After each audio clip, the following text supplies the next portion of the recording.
Good morning everyone. Welcome back to our daily current affair series. और चलिए शुरुआत करते हैं आज के हमारे इस करंट अफेयर के लेक्चर का।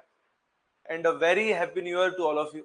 आई होप कि आपकी प्रिपरेशन जो है वो बहुत ही बढ़िया सी चल रही होगी, और इसी प्रिपरेशन को और वहां पे बेटर बनाने के लिए, आपकी करंट अफेयर्स के और टॉपिक्स को वहां पे कवर अप करवाने के लिए इस वीडियो को यहाँ पे करें अपने start. So let's start our today's current affair lecture.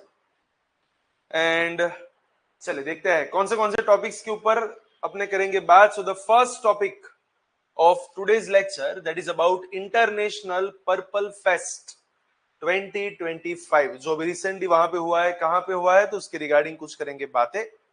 So let's start international purple fest 2025। और एग्जाम पॉइंट ऑफ व्यू से आपको ये पता होना चाहिए कि एक तो ये फेस्टिवल होता किसके लिए है, साथ में उसको कहाँ पे ऑर्गेनाइज किया जाता है, कौन सी मिनिस्ट्री है जो इसके ऊपर वहां पे काम करती है भारत सरकार की। तो वो सब मेन बातें आपको एटलीस्ट पता होनी चाहिए। तो अगर सबसे पहले हम बात करें इंटरनेशनल पर्पल फेस्ट, वो रिसेंटली कहां पे कंक्लूडेड हुआ है, तो आंसर इज गोवा। जो हमारा एक कमिटमेंट दिखा रहा है towards inclusion, accessibility and empowerment of persons with disabilities. तो ध्यान रखना है, गोवा के अंदर पर्पल फेस्ट वहां पे ऑर्गेनाइज हुआ है for those persons who are having some kind of disabilities. और देखा जाए तो इंटरनेशनल पूरे फेस्टिवल है जो डाइवर्सिटी को वहां पे सेलिब्रेट कर रहा है, और साथ में जितने भी डिसेबल पर्सन है उनके लिए जो एक्सेसिबिलिटी है उसको वहां पे और प्रमोट कर रहा है। और ये जो 2025 का जो एडिशन अभी रिसेंटली गोवा में वहां पे हुआ, उसकी मेजर थीम क्या थी? That was inclusion as a movement. That was the theme. It serves as a platform for dialogue, policy innovation and cultural expression. जो पीडब्ल्यूडीज को वहां पे सोसाइटी में इक्वल कंट्रीब्यूटर्स के तौर पे वहां पे रिकॉग्नाइज करती है। और हमारे देश के अंदर जो department for empowerment of persons with disabilities है, वो इसको वहां पे मैनेज कर रहा है। It is organized by the office of the state commissioner for the persons with disabilities, government of Goa. So Goa के अंदर ये वाला फेस्टिवल रिसेंटली वहां पे हुआ है conduct. It is in collaboration with the Ministry of Social Justice and Empowerment and United Nations India। जितने भी डिसेबल लोग हैं उन्हें गवर्नेंस, एजुकेशन और एम्प्लॉयमेंट के अंदर वहां पे मेन स्ट्रीम में लाने का इसका मेन हमारा aim, that is the focus. और साथ में देखा जाए तो अवेयरनेस वहां पे थोड़ी सी और फॉस्टर हो सके। और साथ में देखा जाए तो to encourage the universal design in public space, that is a kind of aim. और उसके लिए जो मेजर इनिशिएटिव्स वहां पे लिए गए, तो एक तो वहां पे हुआ that is IELTS training handbook for the persons with disabilities, which is developed by BITI, that is believe in the invisible.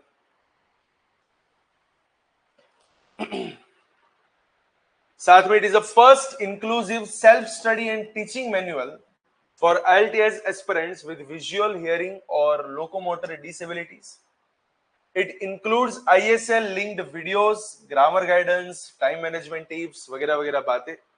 साथ में वहां पे recognition of prior learning in ISL interpretation. It is conducted by Indian Sign Language Research and Training Center. So these are the major initiatives जो इसके अंदर वहां पे लिए गए। साथ में देखा जाए तो certify SODA and CODA, that is siblings of deaf adults, साथ में चिल्ड्रन ऑफ डेफ एडल्ट्स, उन सबको वहां पे सर्टिफाइड करने की सब बात है। Strengthening the pool of skilled ISL interpreters. First batch which was trained in August 2025, and the certificates must be awarded on the December 3rd 2025, which is the International Day of the persons with disabilities। साथ में वहां पे देखा जाए तो there was a specialized basic training programme in ASL and BSL। It is launched by, जो आगे हमने वहां पे बातें की, that is ISL RTC to train the Indian interpreters in American and British sign languages. और साथ में वहां पे कल्चरल कम्युनिकेशन और वो सब वहां पे बातें। सो that is all about this festival. Festival के अंदर डिटेलिंग में अलग अलग चीजों को मेंस के अंदर पूछे जाने की वहां पे गुंजाइश बहुत कम है, बस आपको प्रीलिम्स पर्सपेक्टिव से पता होना चाहिए। एक तो गोवा के अंदर ये पर्पल फेस्ट हुआ था, कौन से मिनिस्ट्री ने इसको वहां पे कंडक्ट करवाया, कौन से डिपार्टमेंट ने इसको कंडक्ट करवाया, और साथ में किसके लिए ये वाला फेस्टिवल वहां पे ऑर्गेनाइज किया गया है, that is the persons with disabilities, and that's all. अगर इतनी चीज आपको पता है then it is more than enough. And चलिए नेक्स्ट टॉपिक के ऊपर आगे बढ़ते हैं, लेकिन आगे बढ़ने से पहले मैं एक चीज आपको बता दूं, PD Gurukul Ahmedabad, Gandhinagar as well as Vadodara, तीनों ब्रांचेस के ऊपर नई बैच शुरू होने के लिए जा रही है from the first week of November, that is from the next week. तो नेक्स्ट वीक से तीनों ब्रांचेस पे नई बैचेस यहां पे शुरू होने के लिए जा रही है, और right now there is an offer that you will get up to 50% scholarship plus 3 free demo sessions. तो वहां पे आप डेमो लेक्चर्स को अटेंड कर सकते हैं, उसको वहां पे देख सकते हैं, और उसके लिए आपको करना क्या है, तो there is a form which is given in the description box. आपको वहां पे जाना है और उस फॉर्म को वहां पे फिलअप करना है, या फिर आप इस नंबर के ऊपर यहाँ पे कांटेक्ट कर सकते हैं। दोनों में से कोई भी एक चीज जो आपको ज्यादा वहां पे बेटर लगे, you will get the exact guidance to crack the civil service examination, and you will definitely find कि भैया क्यों पीडी गुरुकुल को बेस्ट इंस्टीट्यूट बोला जाता है पूरे गुजरात के अंदर for civil service examination preparation. तो आज ही अपनी प्रिपरेशन को एक नई गाइडेंस वहां पे दीजिए। अभी नवंबर का मंथ वहां पे शुरू होने वाला है, तो फॉर द नेक्स्ट ईयर और for the next to next year अगर आपको एक बढ़िया सी प्रिपरेशन करनी है तो आज ही पीडी गुरुकुल को वहां पे ज्वाइन करें। वहां पे डिस्क्रिप्शन बॉक्स के अंदर आपको एक फॉर्म दिया गया होगा, उस फॉर्म को वहां पे फिलअप करें, या फिर you can also contact on this number to get all the information regarding the new batches, regarding the scholarship scheme, as well as free demo sessions। at least एक बार आपको डेमो सेशन तो वहां पे attend करनी चाहिए, आपको पता होना चाहिए कि भैया ये फील्ड क्या है, यहाँ पे किस तरीके से यहाँ पे पढ़ाई होती है। साथ में ये जो लेक्चर यहाँ पे चल रहा है उसकी पीडीएफ हमारे टेलीग्राम ग्रुप की चैनल पे से आपको मिल जाएगी, which is also mention in the description box. So you can go there, you can join the channel and you can download this PDF. उसका सबसे बड़ा बेनिफिट क्या होगा कि आपको इंग्लिश और गुजराती दोनों लैंग्वेज में कंटेंट अवेलेबल मिल जाएगा। सो आपको वहां पे अलग से कोई नोट्स बनाने की जरूरत नहीं पड़ेगी। यहाँ पे प्रीलिम्स और मेंस दोनों के पर्सपेक्टिव से वहां पे कंटेंट आपको अवेलेबल मिलेगा, right. So you can join our channel and you can download this PDF, and don't forget to join the free demo sessions which is available from the next week। And for that मैंने आपको बताया आप उस number पे भी contact कर सकते हैं, या फिर you can also fill up the form which is given in the description box. So let's start the next topic, and that is about Armenia ने रिसेंटली वहां पे ज्वाइन किया है आईयूसीएन को, तो उसके रिगार्डिंग यहाँ पे कुछ बातें हैं। सो अभी रिसेंटली वहां पे कॉन्फ्रेंस हुई आईयूसीएन वर्ल्ड कंजर्वेशन कांग्रेस 2025 जो कि हुई अबू धाबी के अंदर, और वहां पे देखा जाए तो आर्मेनिया ने ऑफिशियली आईयूसीएन को यहाँ पे किया है ज्वाइन। आर्मेनिया कहां पे पड़ता है, तो it is a kind of land lock and transcontinental country which is situated in the south Caucasus region at the crossroads of Europe as well as Asia। Europe और एशिया के बीच में Caucasus mountains के आसपास का जो south वाला जो reason है वहां पे पड़ता है आर्मेनिया। एक लैंडलॉक नेशन है और उसकी जो कैपिटल है दैट इज नोन एज एरेवन। एरेवन उसको बोला जाता है। उसके बॉर्डरिंग नेशंस क्या है, तो यहाँ पे लिखे हुए हैं। So this are the bordering nations, that is Georgia हो गया, अजरबैजान हो गया, ईरान, तुर्की वगैरह वगैरह। एंड उसकी फिजिकल और जियोग्राफिकल फीचर्स की बात करें, उसकी अगर हम टेराइन की बात करें तो predominantly it's a mountainous region, और उसका जो एवरेज एलिवेशन है वो 1800 मीटर्स उसकी एवरेज है, और इसलिए वहां पे देखा जाए तो वहां पे लो लैंड्स आपको बहुत ही कम मिलते हैं। उसकी हाईएस्ट पीक कौन सी है, दैट इज माउंट अरागट्स, जो कि 4090 मीटर्स की हाइट वहां पे पकड़ता है। एक एक्सटिंक्ट वॉल्केनिक पीक बोल सकते हैं ये माउंट एरेगेट्स को, जो कि बेसिकली आर्मेनिया के अंदर आपको मिलता है। मेजर बेसिन के अंदर देखा जाए तो एक वहां पे लेक है that is known as lake Sevan basin, one of the largest fresh water alpine lakes in Eurasia, that is Europe plus Asia. और रिवर्स की रिगार्डिंग अगर बात करें तो वहां पे रिवर्स में क्या क्या है, तो एरस हो गई, रिजदान वगैरह हो गया, अरपा वगैरह हो गया, वोरट वगैरह हो गया। तो वॉरोटन भी वहीं पे आपको मिल जाएगी, जहां पे आपको हाइड्रो पावर और इरिगेशन के प्लांट्स वहां पे मिल जाते हैं। वॉल्केनिक मिनरल्स यहाँ पे मतलब अच्छे खासे मिलते हैं, that is nitrogen, potassium, phosphates etcetera etcetera, and that supports the agriculture in highlands despite the Rocky terrain. ये वॉल्केनिक मिनरल्स आपको यहाँ पे मिलते हैं। So basically we can say एक पूरी वॉल्केनिक लैंड है ऑफ आर्मेनिया, जिसने रिसेंटली अभी IUCN को वहां पे ज्वाइन किया है। तो प्रीलिम्स कंटेक्स्ट से आपको पता होना चाहिए कि रिसेंटली IUCN को किसने ज्वाइन किया है। The answer is Armenia. The next topic that is about UNESCO ने अभी कुछ रिसेंटली वहां पे लॉन्च किया है, the world's first virtual museum of stolen cultural objects. कहां पे?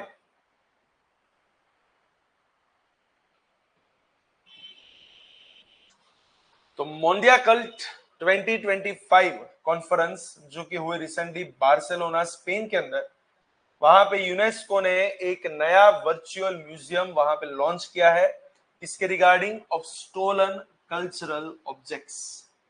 अब क्या है ये? एक पूरा digital museum, it is created by UNESCO, जो कौन सी चीज को बताता है, तो to display, document and trace the stolen or trafficked cultural objects from around the globe. पूरे वर्ल्ड में से ऐसी अलग अलग कल्चरल ऑब्जेक्ट जो कहीं ना कहीं से चोरी किए गए हैं, उन सबको दिखाई, उन सबको बताने के लिए, उन सबको जताने के लिए वहां पे एक वर्चुअल डिजिटल म्यूजियम यहाँ पे लॉन्च हुआ है by the UNESCO. The museum acts as a virtual platform for education, restitution as well as heritage protection, symbolically reuniting the nations with their displaced artifacts। और कहां पे हुआ है लॉन्च? तो Mondiacult 2025, that is world conference on cultural policies and sustainable development, जो कि UNESCO ने वहां पे किया है, that is to combat illicit trafficking, that is a kind of aim. साथ में कल्चरल रिकनेक्शन बोल सकते हैं, एजुकेशनल मिशन भी बोल सकते हैं, क्योंकि बहुत से लोगों को ये जो स्टोलन चीजें हैं उनके बारे में वहां पे एजुकेशन वहां पे देने वाली एक चीज है, उनकी स्टोरी टेलिंग और टेस्टिमोनीज के रिगार्डिंग वहां पे सब बातें यहाँ पे होगी। की फीचर्स क्या है? तो it has used 3D modelling, artificial intelligence as well as virtual reality to recreate over 240 missing artifacts from 46 countries. वहां पे इंटरेक्टिव रूम्स बनाए गए हैं और पूरी उसकी एक गैलरी वहां पे बनाई गई है, जो स्टोलन आइटम्स को वहां पे प्रॉपर वहां पे डिस्प्ले करती है। प्लस वहां पे पूरा एक ऑडिटोरियम बनाया गया है that host the discussions, expert talks as well as awareness programmes. एक रिटर्न एंड रेस्टिट्यूशन रूम वहां पे है, that is it showcases the successful recovery cases, कि बहुत सी ऐसी चीजें जो कभी ना कभी वहां पे चोरी की गई लेकिन उसके बाद उसको वहां पे वापस रिकवर किया गया, तो उसके रिगार्डिंग वहां पे बात है। AI रिक्रिएशन की यहाँ पे बातें हैं, एजुकेशनल कंटेंट आपको वहां पे मिल जाता है। और अगर इंडिया की रिगार्डिंग अगर हम बात करें तो 9th सेंचुरी सैंडस्टोन से बना हुआ एक स्कल्पचर फ्रॉम महादेव टेम्पल, पाली, छत्तीसगढ़, जहां पे एक नटराज और एक ब्रह्मा की फिगर वहां पे जो चोरी की गई थी कॉलोनियल एरा के अंदर, उसको यहाँ पे शोकेस किया गया है। So that is a kind of Indian representation in this virtual museum. और IUCN की रिगार्डिंग और भी एक बात है, IUCN केंटन मिलर अवार्ड 2025 जो इस बार किसको दिया गया है? So the doctor Sonali Ghosh, who is the field director of Kaziranga National Park and Tiger Reserve from Assam, became the first Indian to win this kind of award, जिसका नाम है IUCN Kenton Miller award 2025। और ये Kenton Miller award किसके लिए दिया जाता है? It is given to the individuals for their demonstrating innovation and excellence in the stability of protected areas management. जितने भी प्रोटेक्टेड एरियाज है उनके मैनेजमेंट के अंदर वहां पे सस्टेनेबिलिटी लाने के अंदर अगर किसी ने बहुत इनोवेटिव काम किया है, अगर किसी ने बहुत बेहतरीन काम किया है, तो उसको वहां पे बिरदाने के लिए वाला अवार्ड दिया जाता है, that is known as Kenton Miller award 2025। कौन थे ये केंटन मिलर? एक पायोनियर कंजर्वेशनिस्ट बोल सकते हैं, जो कि ऑलरेडी IUCN के डायरेक्टर जनरल भी वहां पे रह चुके हैं। उन्हीं के नाम से ये वाला अवार्ड दिया जाता है, जिसको 1999 से वहां पे हुई थी शुरुआत, to celebrate the creativity and the leadership in park governance. और उसका मेन एम क्या है कि भैया जितने भी लोग इस फील्ड के अंदर है उनको वहां पे उनकी इनोवेशन को वहां पे प्रमोट करना, फाइनेंस वगैरह करना, साथ में एक रिकॉग्नाइज एक इम्पैक्ट जो है उसको वहां पे रिकॉग्नाइज करना। It highlights the individuals who are working hard and to maintain the sustainability of the natural and the cultural heritage, तो उसको वहां पे प्रमोट वहां पे करते हैं। उसकी एलिजिबिलिटी क्राइटेरिया क्या रहती है? It is open to the protected area managers, researchers as well as educators across all forms of governance, and preference are given to the candidates without prior international awards।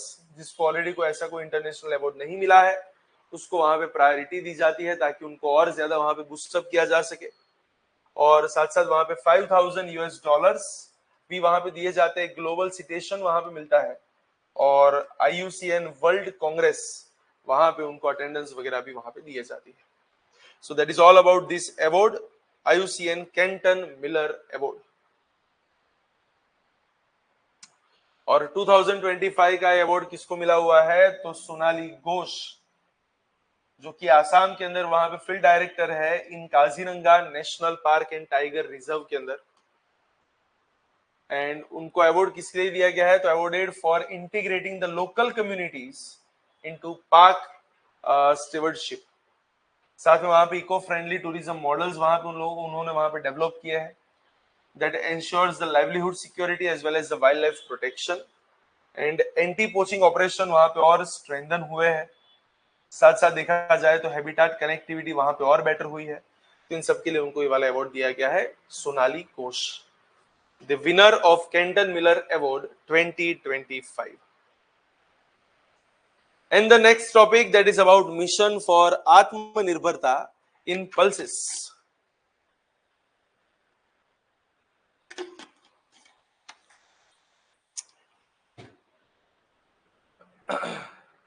Twenty 26 से लेके 31।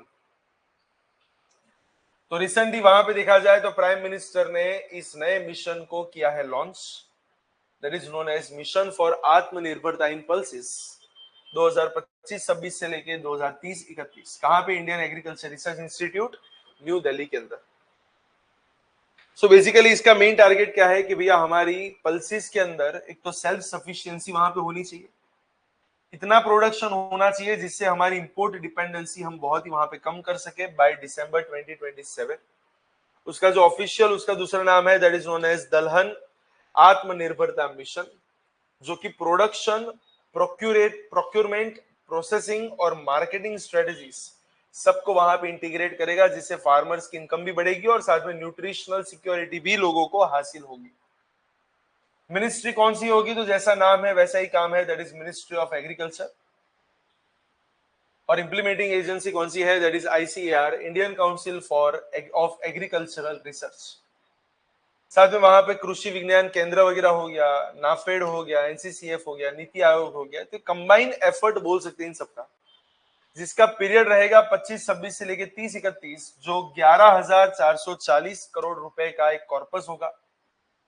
और वहां पे उसके main objectives क्या है? तो एक तो हमें सेल्फ रिलायंस वहां पे हासिल करना है, उसका प्रोडक्शन जो है वो 350 लाख टन तक वहां पे पहुंचाना है टिल 2030-31। कल्टीवेशन एरिया वहां पे बढ़ाना है, MSP वहां पे 100% तक इंश्योर करनी है, specifically for tuver, urad as well as masoor for the next 4 years।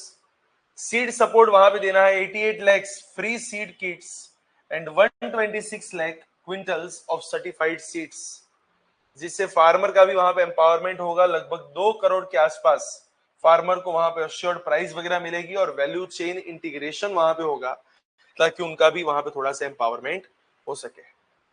इसके लिए इन लोगों ने और भी क्या वहां पे किया हुआ है? तो टेक्नोलॉजी को थोड़ा सा इंटीग्रेट किया है, एक साथी पोर्टल जो ऑलरेडी वहां पे है, that is seeds authentication, traceability and holistic inventory portal, जो सीड्स की लाइफ साइकिल को वहां पे मॉनिटर करता है।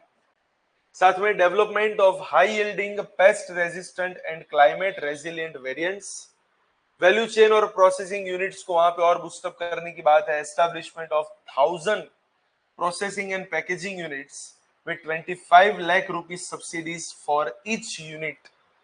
और इंस्टीट्यूशनल मैकेनिज्म किस तरीके का है, तो एक स्टेट स्पेसिफिक रोलिंग बोला गया है। 5 ईयर सीड प्रोडक्शन प्लान्स वहां पे दिए गए हैं। रोलिंग 5 ईयर बोला गया है, दैट इज एवरी ईयर के वहां पे प्लान्स बनेंगे। साथ में ऑलरेडी इंडिया के अंदर एक स्कीम चलती है जिसका नाम है पीएम आशा, अन्नदाता आय संरक्षण योजना, तो उसको भी यहाँ पे इंटीग्रेट करेंगे। क्लस्टर बेस्ड पूरा अप्रोच रहेगा जहां पे पूरे विलेज के ग्रुप को वहां पे प्रमोट किया जाएगा। Implementation on one block one seed village programme या फिर model, and focus on FPO led clusters for efficient production as well as distribution. तो ये सब वहां पे अलग अलग बातें, and that is all about our Aatmanirbhar pulse mission from 2025-26 to 30-31. And the last topic about today's lecture, that is about Sharm el Sheikh peace summit, जो recently वहां पे हुई है। कहां पे है, तो बोले इजिप्ट के अंदर।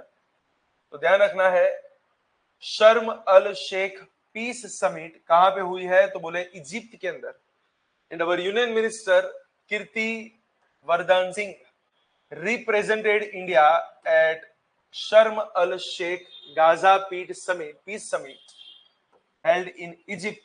और किसके लिए उसको वहां पे ये वाली समिट को रखा गया है, that is a kind of international diplomatic conference जो इजराइल और हमास के बीच में सीज फायर को कंसोलिडेट करने के लिए वहां पे की गई है, ताकि मिडल ईस्ट के जो रीजन है या फिर साथ साथ वो जो गाजा वाला जो जोन है वहां पे थोड़ी सी शांति को वापस लाया जा सके। वैसे देखा जाए तो समिट हुई है इजिप्ट के अंदर, लेकिन जो होस्ट नेशंस है वो इजिप्ट के साथ साथ वहां पे यूएसए भी है। एंड इसलिए उसकी जॉइंट चेयर्स है, that is president Donald Trump of USA as well as Abdel Fattah al Sisi, that is the president of Egypt. Main उसका एम क्या है कि भैया जो सीज फायर वहां पे हुआ है बिटवीन इजराइल एंड हमास, उसको वहां पे ऑफिशियली इंप्लीमेंट करना है। एंड एक ह्यूमैनिटेरियन अप्रोच बोल सकते हैं, जिससे वहां पे aid, food and medical relief Gaza के सिविलियंस को वहां पे प्रोवाइड हो सके। साथ में देखा जाए तो हॉस्टेज एक्सचेंज ओवरसाइट की भी यहाँ पे बात है। So the release of Israeli hostages as well as Palestinian detainees under US mandated terms, ताकि वेस्ट एशिया में पूरी थोड़ी सी वहां पे स्टेबिलिटी आ सके। और इसका वेन्यू कौन सा था, दैट वाज शर्म अल शेख, जो कहां पे है, तो बोले इजिप्ट के अंदर। लगभग 20 से ज्यादा वर्ल्ड के लीडर्स ने वहां पे पार्टिसिपेट किया था, जहां पे यूएन के सेक्रेटरी जनरल एंटोनियो गुटेरेस भी वहां पे हाजिर रहे। So that's it, that is all about our daily current affairs. तो इसी के साथ आज का लेक्चर यहाँ पे एंड करते हैं, और ऐसे ही कुछ नए टॉपिक्स के साथ वापस एक बार मिलेंगे, लेकिन तब तक के लिए all the very best for your preparation.